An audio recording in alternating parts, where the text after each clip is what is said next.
ಒಪ್ಕೊಂಡಿರೋದಕ್ಕೆ ನನಗೆ ತುಂಬಾ ಖುಷಿ ಇದೆ. ನಾನು ಅವನ್ನ ಪ್ರೀತಿ ಮಾಡಲ್ಲ ಅಂತ ಅವನಿಗನ್ನಿಸ್ತಿತ್ತು.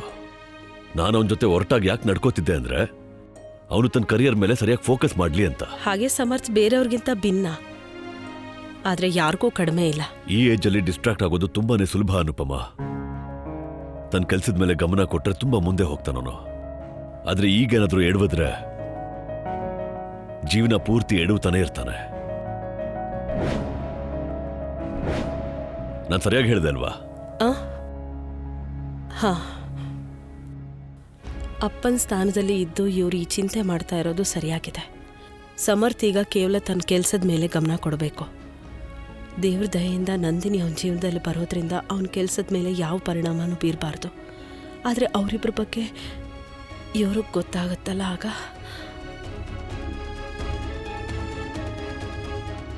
ಎಷ್ಟು ಕಷ್ಟಪಟ್ಟು ಅಪ್ಪ ಮಗನ ಮಧ್ಯೆ ಎಲ್ಲ ಸರಿ ಹೋಗ್ತಾ ಇದೆ. ಮತ್ತೆ ಇಬ್ಬರ ಮಧ್ಯೆ ಮನಸ್ತಾಪ ಆಗದೆ ಇದ್ರೆ ಅಷ್ಟೇ ಸಾಕು.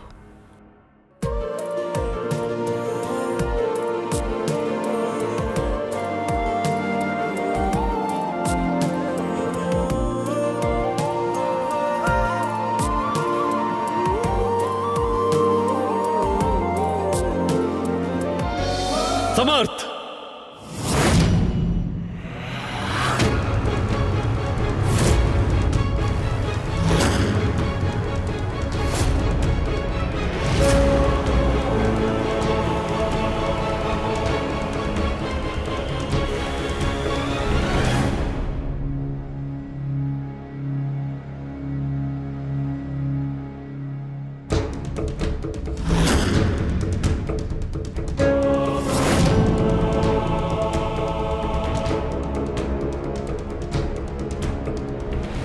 ಏನ್ ನಡೀತಾ ಇದೆ ಇಲ್ಲಿ? ನೀವು ಸಮಾಧಾನ ಮಾಡ್ಕೊಳ್ಳಿ. ನನಗೀಗ ಅರ್ಥ ಆಗ್ತಿದೆ ನಿನ್ಗೆ ಯಾಕೆ ನನ್ನ ಮೇಲೆ ಅಷ್ಟೊಂದು ಕಾಳಜಿ ಆಗ್ತಿತ್ತು ಅಂತ. ನೀನ್ ಹೇಳ್ತಿದ್ದೆ ಅಲ್ವಾ, ರಾತ್ರಿ ಗಾಡಿ ತಗೊಂಡು ಹೋಗ್ಬೇಡಿ, ರಾತ್ರಿ ಡ್ರೈವ್ ಮಾಡಬೇಡಿ, ಬೆಳಗ್ಗೆ ಬನ್ನಿ ಅಂತ. ನೀವೇನ್ ಅನ್ಕೋತಾ ಇದಿರೋ ವಿಷಯ ಆ ಥರ ಅಲ್ಲ. ದೊಡ್ಡವರು ಹೊರಗಡೆ ಹೋಗಿದ ತಕ್ಷಣ ನೀನ್ ಇದನ್ನೆಲ್ಲ ಶುರು ಮಾಡ್ಬಿಟ್ಟೆ ಅಲ್ವಾ? ಮನೆನ ಡೇಟಿಂಗ್ ಸೈಟ್ ಮಾಡಿದ್ಯಾ? ಎಲ್ಲದಕ್ಕೂ ಒಂದು ಲಿಮಿಟ್ ಇರುತ್ತೆ ಸಮರ್ಥ್. ನೀವು ಸ್ವಲ್ಪ ಸುಮ್ಮನಿರಿ. ನಾನ್ ಸುಮ್ನೆ ಆಗ್ಬೇಕಾ? ಈ ನಾಚಿಕೆ ಬಿಟ್ಟವ್ರಿಗೆ ಹೇಳೋದು ಬಿಟ್ಟು ನನಗೆ ಹೇಳ್ತಾ ಇದ್ಯಾ ನೀನು? ಒಳ್ಳೇದಾಯ್ತು, ಅಪ್ಪ ಅಮ್ಮ ನಮ್ ಜೊತೆ ಬರ್ಲಿಲ್ಲ. ಇಲ್ಲ ಅಂದಿದ್ರೆ ಇದನ್ನೆಲ್ಲ ನೋಡ್ಬೇಕಾಗ್ತಿತ್ತು ಅವರು. ಮತ್ತೆ ನೀವಿಬ್ರು ಮನೆಗೆ ಬರೋ ಸಮಯನ ಇದು? ಮನೆ ಜವಾಬ್ದಾರಿ ಮತ್ತೆ ಸಮರ್ಥ್ ಜವಾಬ್ದಾರಿ ನಿಮ್ಮಿಬ್ರ ಮೇಲೆ ಬಿಟ್ಟು ಹೋಗಿದ್ದೆ ನಾನು. ಪಾಪ ಏನಿದು? Don't argue with me. ನಿಮ್ಮಿಬ್ರಿಂದ, ಎಸ್ಪೆಷಲಿ ನಿನ್ನಿಂದ ನಾನು ಇದನ್ನ ಎಕ್ಸ್ಪೆಕ್ಟ್ ಮಾಡಿರ್ಲಿಲ್ಲ. ಐ ಕಾಂಟ್ ಬಿಲೀವ್ ನನ್ನಿಬ್ರು ಮಕ್ಕಳು ಹೀಗಿದ್ದಾರೆ ಅಂತ. ಒಬ್ಬ ನಾಚಿಕೆ ಇಲ್ದವನು, ಇನ್ನೊಬ್ಬ ಜವಾಬ್ದಾರಿ ಇಲ್ದವನು.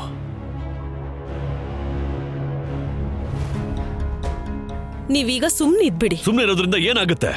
ಒಂದ್ ವೇಳೆ ನಾವು ಟೈಮಿಗೆ ಬರ್ಲಿಲ್ಲ ಅಂದಿದ್ರೆ ಇವರಿಬ್ರು ರಾತ್ರಿ ರಾಜ್, ನೀವ್ ಹೀಗೆಲ್ಲ ಮಾತಾಡಿ ನನ್ನ ಪ್ರೀತಿನ ಇನ್ಸಲ್ಟ್ ಮಾಡ್ತಿದ್ದೀರಾ. ನಾವು ಜೊತೆಲಿ ಇದ್ದಿದ್ ನಿಜಾನೇ, ಆದ್ರೆ ನಾವ್ ಯಾವ ತಪ್ಪು ಮಾಡಿಲ್ಲ. ಅರ್ಧ ರಾತ್ರಿನಲ್ಲಿ ಒಟ್ಟಿಗೆ ಇರೋದ್ ತಪ್ಪೇ ಇರ್ಬೋದು, ಅದಕ್ಕೆ ಐ ಆಮ್ ಸಾರಿ. ಜಾಗ ತಪ್ಪಾಗಿರ್ಬೋದು, ಸಮಯ ತಪ್ಪಾಗಿರ್ಬೋದು, ಆದ್ರೆ ಪ್ರೀತಿ ತಪ್ಪಲ್ಲ. ಪ್ರೀತಿ ಮಾಡಿದ್ದು ತಪ್ಪಲ್ಲ. ನಿಮಗ್ ನನ್ನ ಬೈಯೋ ಸಂಪೂರ್ಣ ಹಕ್ಕಿದೆ, ಆದ್ರೆ ನಿಮಗ್ ನನ್ನ ಪ್ರೀತಿ ಕಡೆ ಬೆರಳು ತೋರಿಸೋ ಯಾವ ಹಕ್ಕು ಇಲ್ಲ. ಈ ಸಿನಿಮಾ ಹೀರೋಗಳ ತರ ದೊಡ್ಡ ದೊಡ್ಡ ಡೈಲಾಗ್ಗಳನ್ನ ಹೊಡೆಯೋದನ್ನ ನಿಲ್ಸು. ಎರಡು ಕಪ್ಪಾಳಕ್ ಬಿಟ್ರೆ ದೊಡ್ಡವ್ರ ಹತ್ರ ಹೇಗ್ ಮಾತಾಡ್ಬೇಕು ಅಂತ ಗೊತ್ತಾಗತ್ತೆ ನಿನ್ಗೆ. ಈಗ ನೀನ್ ನನಗೆ ಹೇಳ್ಕೊಡ್ತೀಯ ನನಗೆ ಎಷ್ಟು ಹಕ್ಕಿದೆ ಎಷ್ಟಿಲ್ಲ ಅಂತ. ಈಗ ಈ ವಿಷಯನ ಇಲ್ಲೇ ಮುಗಿಸೋಣ. ಈ ವಿಷಯದ ಬಗ್ಗೆ ಆಮೇಲೆ ಮಾತಾಡೋಣ. ಆಮೇಲೆ ಯಾಕೆ? ಈಗ ಯಾಕೆ ಆಡಬಾರ್ದು? ಎಲ್ಲಿ ಮಣ್ ತಿನ್ನಕ್ ಹೋಗಿತ್ತು ನಿನ್ ಬುದ್ಧಿ? ಪ್ರೀತಿ ಮಾಡೋದಕ್ಕೂ ಮುಂಚೆ ಯೋಚನೆ ಮಾಡ್ಬೇಕಾಗಿತ್ತು ನೀನು. ಇವಳು ಕಾವ್ಯನ ಮಗಳ ಸಮ ಅಂತ. ನೀವು ಕೋಪ ಮಾಡ್ಕೋತಾ ಇರೋದು ನಾನು ನಂದಿನಿನ ಪ್ರೀತಿ ಮಾಡ್ತಿದ್ದೀನಿ ಅಂತನೋ ಅಥವಾ ಇವಳು ಕಾವ್ಯನ್ ಅಕ್ಕನ್ ಮಗಳು ಅಂತನೋ? ನೋಡ್ದ್ಯಾ ನಿನ್ ಮುದ್ದು ಮಗನ್ನ? ನನಗೆ ಎದುರುತ್ರ ಕೊಡೋದಲ್ದೆ ಬಾಯಿಗೆ ಬಂದಾಗ ಮಾತಾಡ್ತಿದ್ದಾನೆ. ನಾನೇನಾದ್ರೂ ಒರಟತನ ತೋರಿಸಿದ್ರೆ ಇಷ್ಟರಲ್ಲಿ ಮಮ್ಮಿ ನನ್ನ ಕಪಾಳಕ್ಕೆ ಹೊಡಿತಾ. Shut up! ನೀವ್ ಯಾಕೆ ಕೂಗಾಡ್ತಾ ಇದ್ದೀರಾ? ಯಾಕಂದ್ರೆ ನಾನು ನಿಮ್ಮ ಅಪ್ಪ. ಅದಕ್ಕೆ ಒಂದ್ ವೇಳೆ ಮಗ ತಪ್ಪು ಮಾಡ್ತಿದ್ರೆ ಆಗ ಅಪ್ಪ ಕೂಗಾಡ್ಲು ಬೇಕಾಗುತ್ತೆ, ಮಗನಿಗೆ ಬೈಲು ಬೇಕಾಗುತ್ತೆ. ಮತ್ತೆ ಒಂದು ವಿಷಯ ಸರಿಯಾಗಿ ಕೇಳಿಸ್ಕೋ ಸಮರ್ಥ್, ನೀವಿಬ್ರು ಏನು ಯೋಚನೆ ಮಾಡ್ತಿದ್ದೀರಲ್ಲ ಅದ್ ಯಾವತ್ತೂ ನಡೆಯಲ್ಲ. ಈ ಹುಡುಗಿ ಜೊತೆ ನಿನ್ನ ಮದುವೆ ಯಾವತ್ತೂ ನಡೆಯಕ್ಕೆ ಸಾಧ್ಯ ಇಲ್ಲ. ಅದಕ್ಕೆ ಈ ಟಾಪಿಕ್, ಈ ಸಂಬಂಧ ಇಲ್ಲೇ ಮುಗಿಯುತ್ತೆ.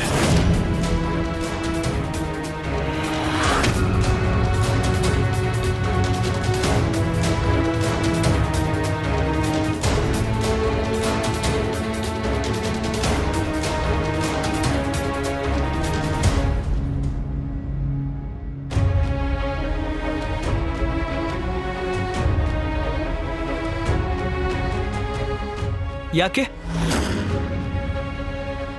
ನನ್ನ ಮತ್ತೆ ನಂದಿನಿ ಸಂಬಂಧ ಪಾಸಿಬಲ್ ಯಾಕಿಲ್ಲ? ಯಾಕಂದ್ರೆ ಇವಳು ಕಾವ್ಯ ನೀಸು ಡ್ಯಾಮೆಟ್. ಇವಾಗ ಅದರಿಂದ ಏನ್ ವ್ಯತ್ಯಾಸ ಆಗತ್ತೆ?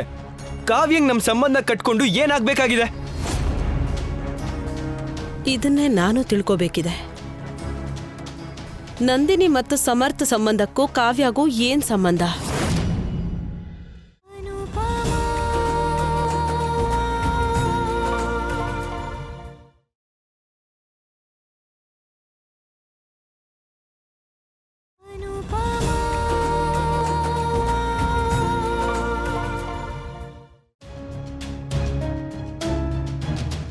ಮಮ್ಮಿ ಮತ್ತೆ ಶುರು ಮಾಡ್ಕೊಂಡ್ರು.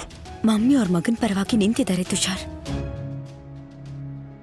ಒಪ್ತೀನಿ, ಇವರಿಬ್ರು ಇಷ್ಟು ರಾತ್ರಿಲಿ ಹೀಗೆ ಇಬ್ರೇ ಇರಬಾರ್ದಾಗಿತ್ತು. ಇದು ತಪ್ಪು. ಆದ್ರೆ ಇವ್ರ ತಪ್ಪನ್ನ ಒಪ್ಕೊಂಡಿದ್ದಾರೆ.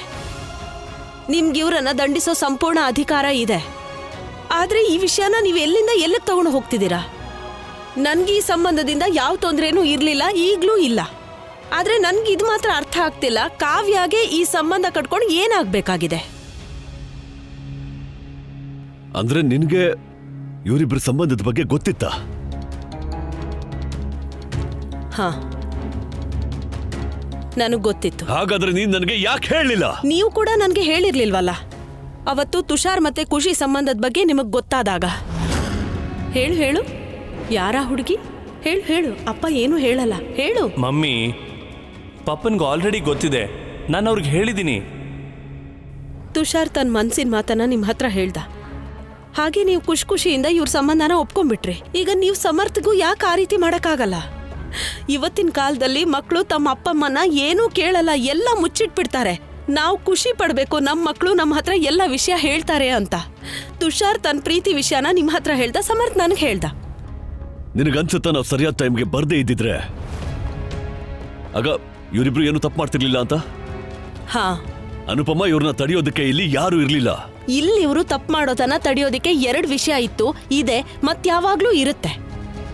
ಒಂದು ಸಮರ್ಥ್ ಪ್ರೀತಿ, ಹಾಗೆ ಇನ್ನೊಂದು ನಾನ್ ಬೆಳೆಸಿರೋ ರೀತಿ. ನೀವು ಕೂಡ ಬೆಳೆಸಿದೀರಾ. ನೀವು ಬೆಳೆಸಿರೋ ಮಗನ ಮೇಲೆ ನಿಮ್ಗೆ ನಂಬಿಕೆ ಇಲ್ವಾ? ಇದೆ, ಆದ್ರೆ ನನಗೆ ಈ ಹುಡುಗಿ ಮೇಲೆ ನಂಬಿಕೆ ಇಲ್ಲ. ಈ ಹುಡುಗಿ ನನಗೆ ಸ್ವಲ್ಪನೂ ಇಷ್ಟ ಇಲ್ಲ. ಈ ಹುಡುಗಿ ಹೆಸರು ನಂದಿನಿ. ನಮ್ ನಂದಿನಿ. ನಿನ್ನ ನಂದಿನಿ ಆಗಿರಬಹುದು, ನಮ್ಮ ನಂದಿನಿ ಅಲ್ಲ.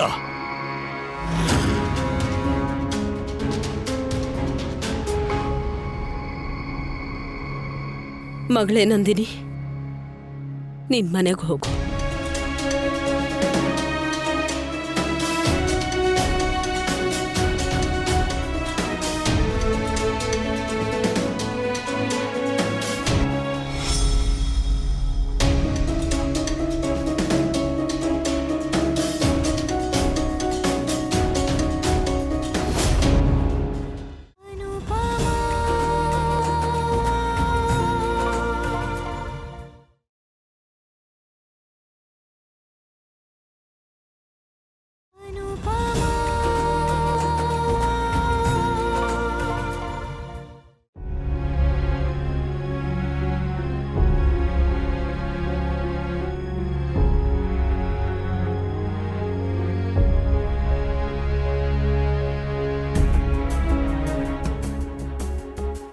ಗಾಡ್, ಪ್ಲೀಸ್ ಕಾಪಾಡು. ಸಮರ್ಥ್ಗೆ ಯಾವ ಪ್ರಾಬ್ಲಮ್ ಆಗಬಾರ್ದು, ಪ್ಲೀಸ್.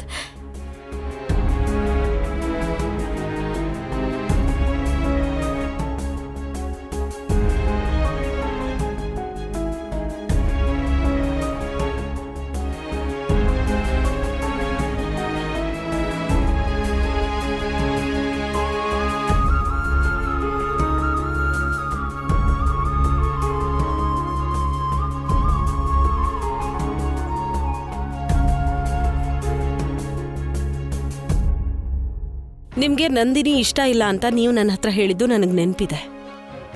ಯಾಕಂದ್ರೆ ಅವ್ರ ಅಪ್ಪ ಅಮ್ಮನ್ಗೆ ಡೈವರ್ಸ್ ಆಗಿದೆ ಅಂತ. ಹಾಗೆ ನೋಡಿದ್ರೆ ನಂದಿನಿ ಮತ್ತೆ ನಮ್ಮ ಸ್ವೀಟಿ ಇಬ್ರು ಒಂದೇ ಆದ್ರಲ್ವಾ? ನಾಳೆ ನಮ್ಮಿಬ್ರಿಗೂ ಡೈವರ್ಸ್ ಆಗುತ್ತಲ್ಲ, ಆಗ ನೀವು ಸ್ವೀಟಿನ ಇಷ್ಟಪಡದೆ ಇರಕ್ ಶುರು ಮಾಡ್ತೀರಾ?